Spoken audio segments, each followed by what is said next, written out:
Mommy issues galore is the theme of this episode of Real Housewives of Beverly Hills. It was actually a really good episode. I really enjoyed diving a little bit more into Sutton's upbringing and seeing her home in Augusta. And I really enjoyed the end with Dorit getting more real about her marriage and her situation with PK. And more importantly, Erica really drilling in some real talk. So I appreciated that. I want to know your thoughts. Hit me up below. Let me know what you really thought about this episode. I feel like it was one of their best ones of the season. I feel more locked in. I'm more engaged because it's no longer the Dorit and Kyle back and forth, and we're just seeing some different stories and some different movement. So I'm liking it. So let's go ahead and dive in. What's up, everybody? I'm Tierney, and I am here with another recap of Real Housewives of Beverly Hills, season 14, episode 10. It's called Sweet Home Augusta. The episode opens with some flashbacks of PK and Dorit and their marriage. It's a lot of, oh, baby, oh, baby, oh, baby. It's a lot of that, right? So we see a lot of flashbacks of them in better times with their kids and celebrations and all that great stuff. And then it kind of fast forwards to the end of the episode with Erica telling Dorit, you got to get out of this. So it's a really, really crazy juxtaposition of then versus now. So that was really good editing. And then we see kind of like the flash on the screen that says 1 week earlier. And so then it kind of takes us, through the episode. So starts off with Kyle with her dog. Everything with Kyle is always so frantic. It's always, oh my God. So whatever. She's like trying to watch the dog, whatever.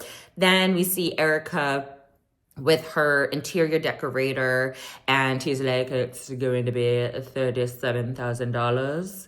And Erica's like, okay, I got it. Like, she didn't say it like that, but she was like, okay, I don't have to hook on Sunset. So basically, she can pay for it. So I'm excited to see the grand reveal of that. And I'm excited for this storyline to be wrapping up because enough with the decorating. So then we have Kathy call Bose, and she wanted to invite Bose over to a dinner with Erica, Dorit, and then Kathy was going to host it. And Kathy was looking at the phone and looking at Bose. They FaceTimed, and she was like, oh, are those puka shells or are those pearls?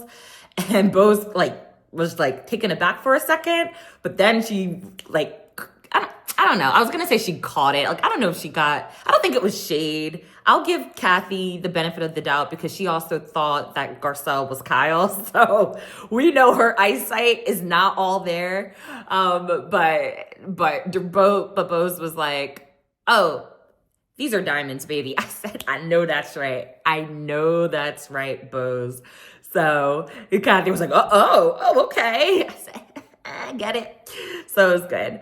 So then we see Garcelle heads over to Sutton's house, and Sutton was trying to butter her up with, hey, I have a bar assortment. And she's like, I do have ulterior motives of bringing you over here. I wanted to invite you to go to Augusta and meet my mother. And so Garcelle has heard a lot about Sutton's mom. And she was like, oh, Reba? Okay, yeah, I'd love to come. And from what Sutton has told Garcelle, Garcelle was like, we're going to need some backup. So then they call Kyle and invite her to the trip as well. And I was like, why? I was just like, it's such a personal trip. We know things have been a little bit tenuous between Sutton and her mom. She reveals in a confessional that things have not been great for the past 10 years. I was like, 10 years? I don't know. Some relationships you got to let go because it shouldn't be that hard to work on something. It shouldn't take 10 years, but to each their own. I just feel like for such a personal trip, why bring someone who you were constantly in this push-pull with? And I venture to say that even though Sutton's not close to Erica at all, not even just because Erica has the Southern roots, but I feel like it's cleaner with Erica. You know where you stand. You both know you didn't like each other. you're trying to find common ground, and you kind of know where you stand with one another. But I feel like with Kyle and Sutton, it's so back and forth and name them, and Kyle doing all her jabs and shade, and I don't know. It to me at first I was like, oh my God, why would you bring Kyle? But then I was like, oh, it was probably production that made her bring her, and that's probably why Sutton opted for a commercial flight. She was probably like, okay, you can make me take her, but I'm not flying her private. So that's probably why they ended up flying commercial. So we'll get to that a little bit later. So then the next scene, Bose goes over to Dorit's house and they recap about what happened at the beach and how weird Sutton was for cutting her off with her story about Jagger. We saw that in the last episode. And then Bose wanted to follow up on that. And she said, well, did you tell PK what Jagger asked you? And Dorit said, I tried.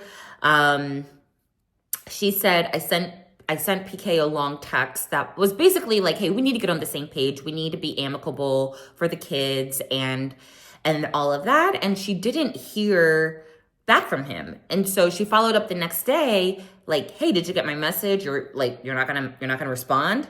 And PK wrote back, I'm at a wedding. Talk to you later. Bye. And, oh, no. He said, I'm at a wedding. Have a nice day. Okay. It couldn't be me. It couldn't be me. Every time I hear these stories of PK, I look at my husband and I'm like, I dare you. So, and so basically prior to that text, Dorit said that she hasn't heard from PK since his blow up in therapy. And I feel like that's been weeks. I feel like that was a few episodes ago that she was saying PK blew up at her and was like, this is why I want a divorce and da-da-da. And so she hasn't heard from him in that span of time. Y'all have kids. And that's why she said some of the things later about him, because of him just ghosting her like this when she has two of his kids.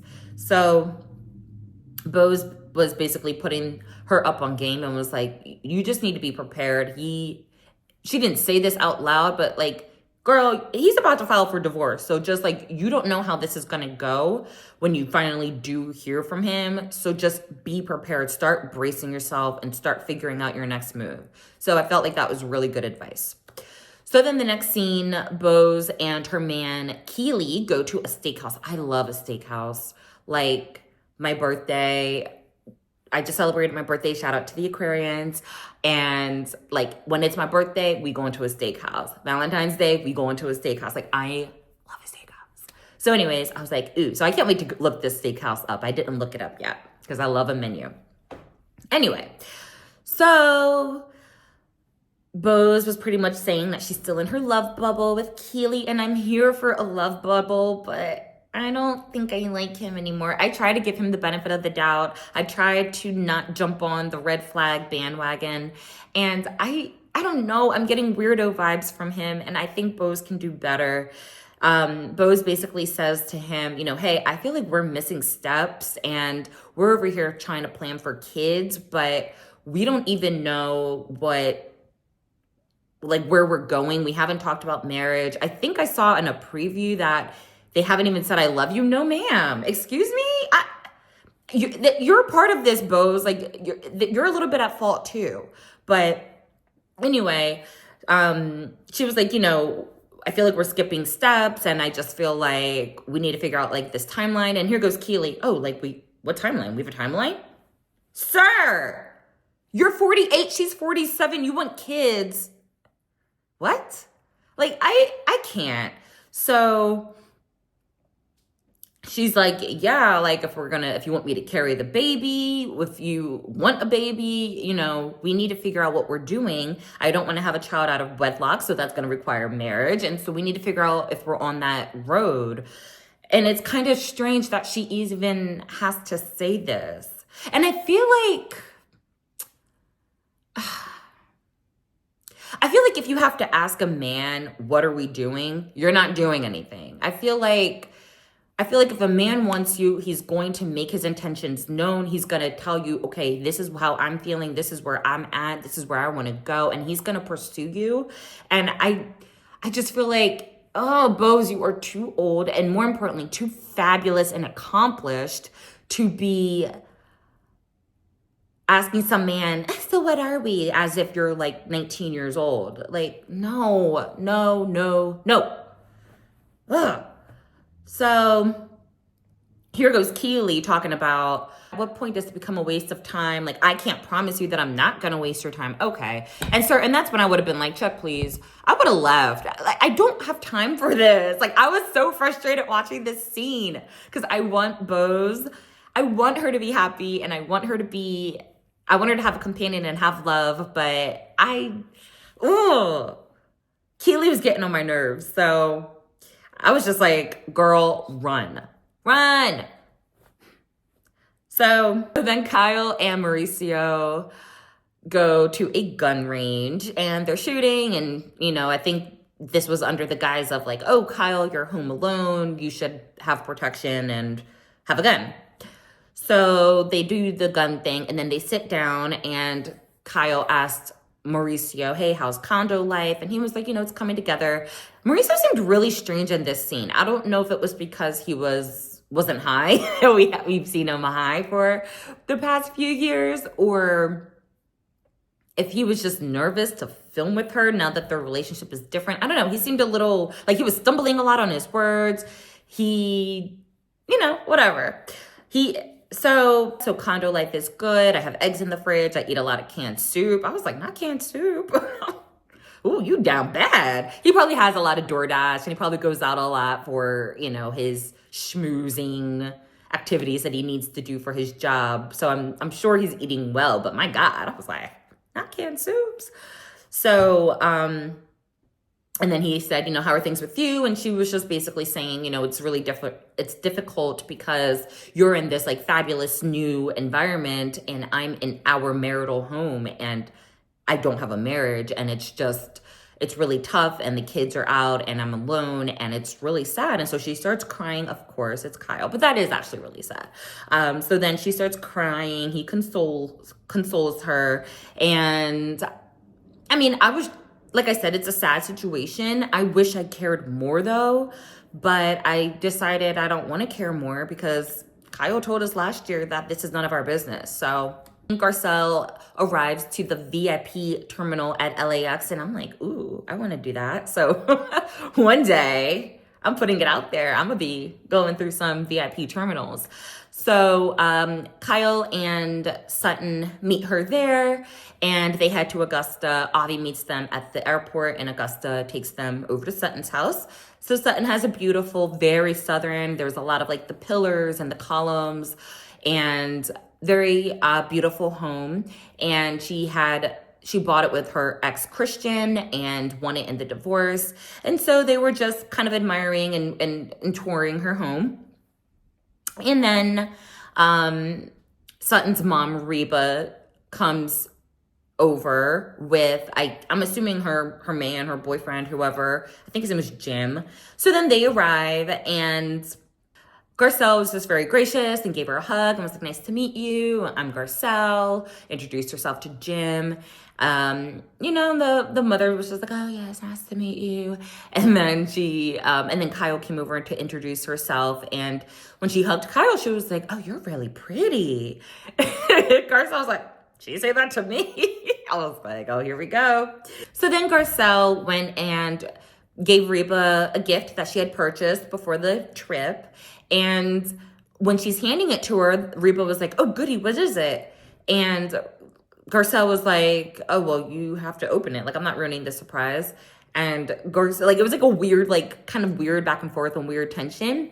And so Garcelle kind of, like, nervously laughed. And then Sutton's mom got on guard and was like, well, what's in here? Like, is it a trick? Is it a snake? Like, and Garcelle's like, no, just open it. So then she opens it up and it was a beautiful silk scarf. And her mom was like, a scarf?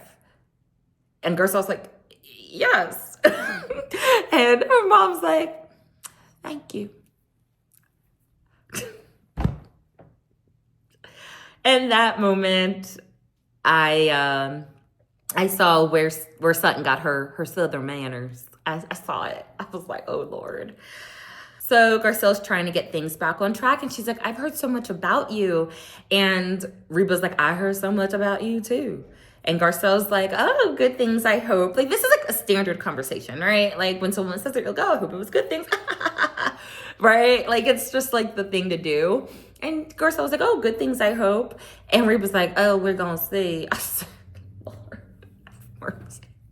And in that moment, I would have just been like, all right, you got it, girl. So then the episode starts going to split between the Augusta trip and Kathy's Capri dinner. So we see the ladies arriving to Kathy's house, and I thought it was funny because how often do you see a Capri dinner?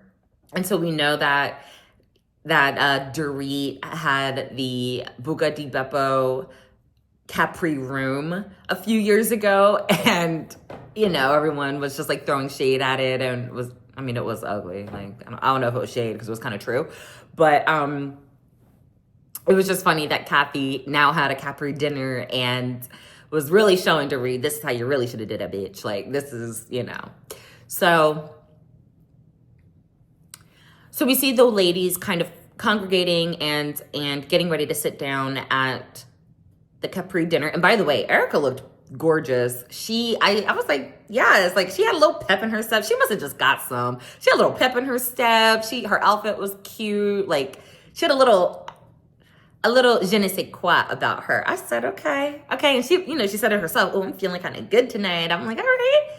So then Sutton, Kyle, and Garcelle go to a restaurant called Luigi's in Augusta, and they start talking about just how Sutton's feeling about this trip and, you know, to seeing Reba and just how is she feeling, how just kind of feeling her vibe about things. And Sutton gives us a little more insight. And so then Sutton said, a lot of people say that we're a lot alike, but I don't think that's true.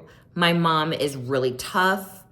She doesn't show emotion, and I wear my heart on my sleeve. And when she said that, that made me think of Heather Dubrow, because she shared there's a similar dynamic, and I got similar vibes from when we saw her mom a couple seasons ago. And same thing. Her mom's like really like void of emotion, not void of emotion, but just really stern, really kind of tightly wound. And then Heather, I think compared to most, she's also tightly wound, but compared to her mother, she's a lot more sensitive and a lot more empathetic. And so I think that's a really interesting dynamic. And I mean, that's probably the dynamic of a like narcissist mother and child who's like trying to constantly bend and be in that narcissist good graces. I don't know. I want to know, like, if we have any therapist or psychologist who's watching, please comment below and let me know your thoughts. I only had like AP Psych and like 1 or 2 college courses, so with that plus my own therapy, you know, I'm just over here diagnosing housewives. So I would love to hear your thoughts if you're an actual professional, and let me know your observations. But anyway, I just immediately thought of Heather when Sutton said that. And Kyle brings up to Sutton, you know, yeah, I remember you told me that she didn't really seem like she was proud of you or excited for your store. And that's an amazing accomplishment. Like, you're coming out of a divorce, you're starting something for yourself. Sutton said she didn't work for 17 years. I'm assuming the length of her marriage, that she didn't work. And then coming out of the divorce, she could have just sat around eating bonbons, living off that amazing alimony check. But no, she decided to do something for herself and cultivate something on her own. And your mom's like, okay, girl. It's so strange. It's so strange. And it's so sad that you can tell Sutton reverts back to being a little girl, just wanting that approval, wanting that validation. And, you know, she's crying at the table, and it's crazy to me. I was just like, Sutton is what, early 50s? This woman is early 50s. She said her mom's 82. And like, you're still letting this affect you, and not letting, but I guess so. You're still, you still have an issue from your childhood affect you to this degree. And I think that is so sad. And I don't know. I am just of the mindset of like, if you don't make me feel good, I'm distancing myself from you, and I don't care who you are. And I just feel like, especially if she's saying that she is a narcissist, I don't know how much ground you're going to cover with an actual narcissist, right? Their narcissist isn't going to think they're doing anything wrong. So I think you only have one life, and I refuse to be 50 something still crying about people making me feel bad.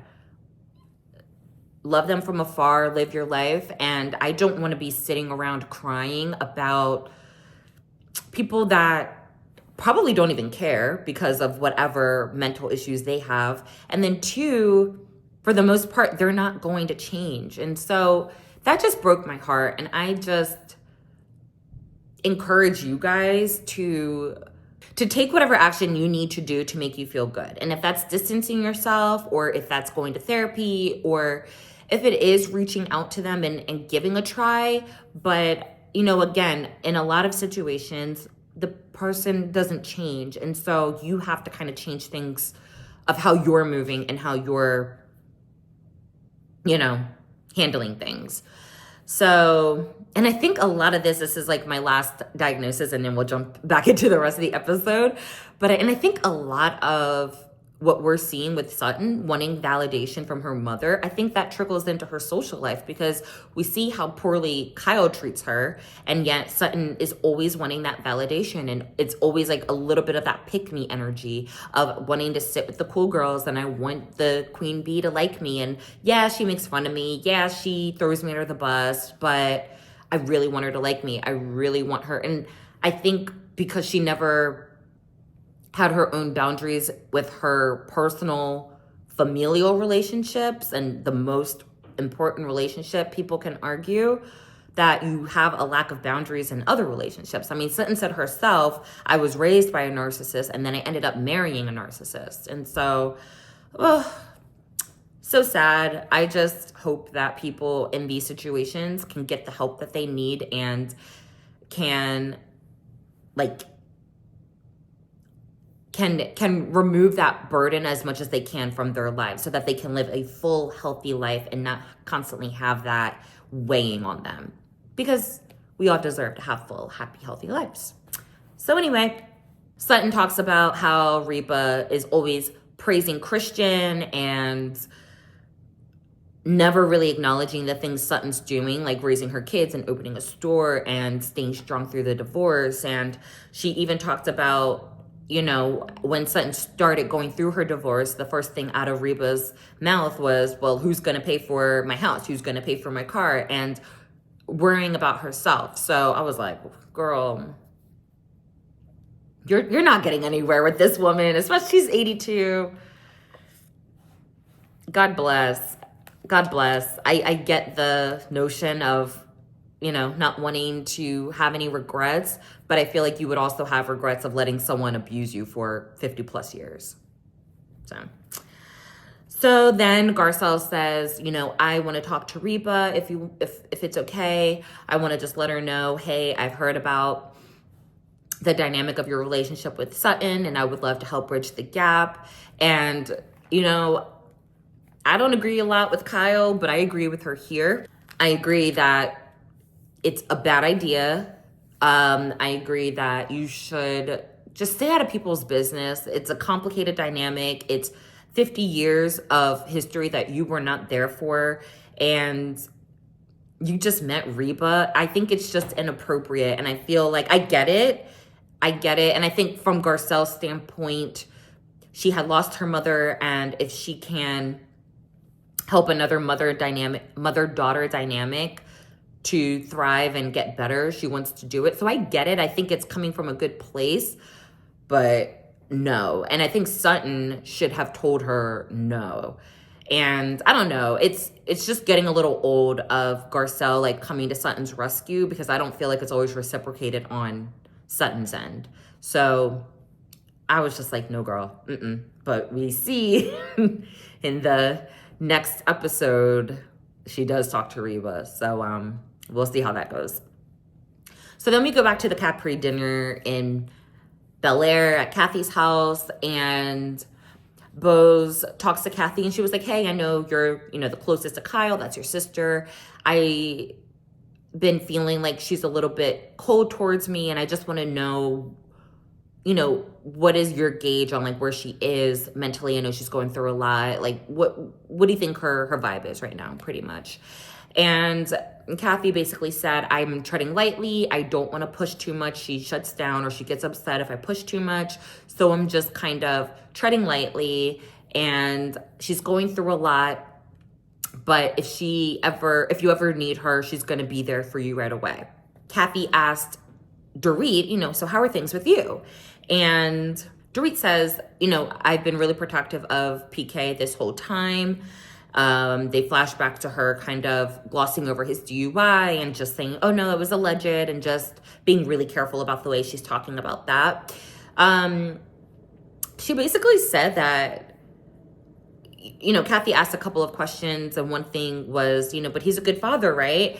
And Dorit's like, no.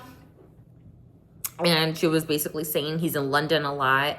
I'm managing these 2 kids. I'm basically covering his ass because I'm saying, oh, daddy, he's been trying to call you. Oh, you just missed his call. And she's just doing all of this extra stuff to try to make the kids feel loved and feel that PK's thinking about them. Like, that's got to be so tough. And she was like, no, I wish I could say that she was like, no, like sometimes he's a great dad and provides, but he's not the most hands-on father, and he disappears for weeks on end and doesn't check in. And I'm like, yeah, sounds like a shitty dad to me. So you're correct, Dorit, and thank you for finally saying the quiet part out loud, because she talked about him traveling earlier in the season, how he was gone for 2 weeks and never texted her, never called her, and everyone was just like, you have 2 small kids, like what do you mean? So I'm glad she finally said that. She talks about that she recently got an email from him. I think she said it was a 7-page email, and it was, in her words, a barrage. And it was PK basically threatening divorce if she can't handle the finances for the mortgage and the utilities and the kids' schooling, and basically like, you need to handle this, this, and this. The finances need to look like this. Custody needs to look like this. And if you don't do this, this, and this, I'm going to be filing for divorce. Couldn't be me. Couldn't be me. So someone asked, well, do you think that a part of him still wants to be married at all? And Dorit's like, no. And then Erica came in with the right question. She's like, so what are you waiting for? What are you holding on for? And she's basically telling her, you go file. This man is telling you he doesn't want you. This man sent you a 7-page letter outlining finances and splitting custody. He doesn't want you. So then it comes up that Dorit was thinking about, how long they've been married, and thought about the California law, basically saying that after 10 years of being married in California, all of the assets basically become community property, and the parties get half and half. And PK and Dorit have been married at this point of filming 9.5 years. So it sounds like, one could guess, that PK is trying to divorce and leave the marriage before he has to hand over half to Dorit. I wonder how much there actually is, though. On Google, it says like $50 million, but I don't know. I feel like I've been hearing every year bankruptcy this, and he owes this, and liens and foreclosures. So, I mean, you can have a lot of money, but if you can't budget it, then you're still bankrupt. So maybe there's that. But yeah, I'm wondering, like, what is there even to take half of? So basically, Erica was just like, no, you need to protect yourself.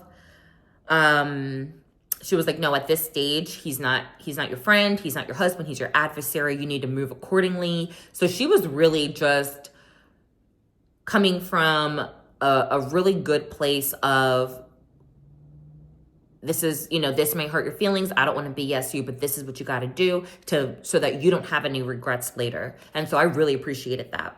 And she kind of just talked about some of the regrets that she had not leaving Tom earlier and getting her things in order earlier before everything kind of blew up. So I was like, girl, listen, Erica. Bose told her, you don't want to be in a place of desperation. And then in a confessional, Dorit was like, if I have to go to war, I'll do it. And once I get to that place, it's going to be really hard to bring me back. So it sounds like she's getting to that place, and I'm here for it.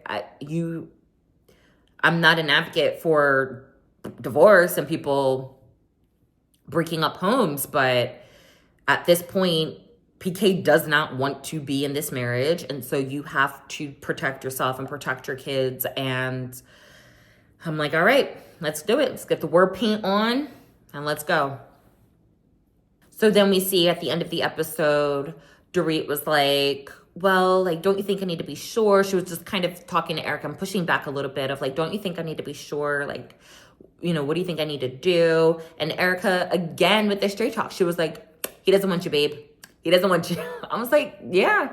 I was like, the way my head was nodding, I was like, yes. Like, my head was about to fall off because I was like, yes, Erica, thank you. Because sometimes you just need someone to just like slap you a little bit to wake up. And so Erica was doing a great job of that. She was like, he doesn't want you back. Everything you've indicated and everything that you've talked about tonight indicates that he does not want you back. And then that's when she said her line, you got to get out. And I was like, whew. That was a really good episode. I can't wait. I am seated for next episode, and we will see. We'll see what's going on with this crazy ride of PK and Dorit, or in Kathy's world, PJ and Dorit. And we will see. I think it was a really great episode, and it shows that you can have an episode without women fighting and being catty towards each other. I think it can spur a lot of good conversation. So I want to know your thoughts. Let me know what you thought about this episode. Was it boring because there wasn't any fighting, or did you really appreciate a break from all of that? And if you have more of a psychology degree than I do, I really want your thoughts on, now that we've seen and heard a little bit more about Sutton's upbringing, how do you think that has impacted the Sutton that we see on screen today? So let me know your thoughts. And yeah, that was it. Thanks for rocking with me. We'll talk soon. Bye.